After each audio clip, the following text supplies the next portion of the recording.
எங்க போனா இவன்? யோ எங்கேயா இருக்க தல? நான் ஒரு முக்கியமான வேலை விஷயமா கன்னியாகுமரி வரைக்கும் வந்துட்டேன் தல. யோ என்னையா சொல்ற?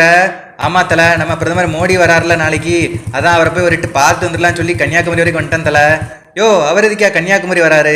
ஆமா தல, அதான் 7 கட்டங்களா நம்ம இந்தியாவில் தேர்தல் நடந்து முடிய போதில்ல தல. அதான் அந்த 1ஆம் தேதியோட முடிய போகுது கடைசி கட்ட தேர்தல். அதுக்கான பிரச்சாரம் ஓஞ்சதுக்கு அப்புறமா அவர் அப்படி கிளம்பி நம்ம கன்னியாகுமரி வராப்ல.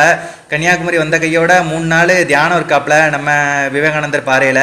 அடுத்ததா திருவள்ளுவர் சிலையை சுற்றி பார்க்குறாப்புல. அடுத்ததா பகவதி அம்மன் கோயிலுக்கு போய் தரிசனம் பண்ண போகிறாப்புல அம்மனை. அதெல்லாம் பண்ணி முடிச்சுட்டு 1ஆம் தேதி சாயங்காலமாக கிளம்பி திருவனந்தபுரம் போகிறாப்புல. அங்கேருந்து திருப்பி கிளம்பி டெல்லி போயிடுறாப்புல தல. ஆமாம், அதான் ஒரு எட்டு பார்த்து வந்துடலாம்னு சொல்லி இங்கே கன்னியாகுமரிக்கு வந்தேன். யோ அவர்லாம் விவிஐபியா, உன்னெல்லாம் கிட்ட கூட நெருங்க விட மாட்டாங்க. நீ என்ன தைரியத்திலே கிளம்பி போனா? நீ என்ன அமைச்சரா இல்லைன்னா எம்எல்ஏவா இல்லைன்னா எம்பியா? தலை அதெல்லாம் ஒன்றும் இல்லை தலை. நான் அவரை பார்த்து ஒரு செல்ஃபியாச்சும் எடுக்காமல் திருப்பி விட மாட்டேன். ஆட்டோகிராஃப் எல்லாம் வாங்கிட்டு வரேன் தலை நான்.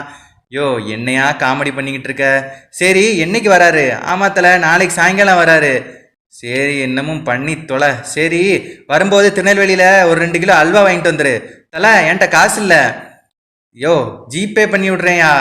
சரி தலை, நான் வாங்கிட்டு வந்துடுறேன். மறக்காம வாங்கிட்டு வந்துரு. சரி பைக்கு எப்படி எடுத்துகிட்டு போனியா இல்லையா?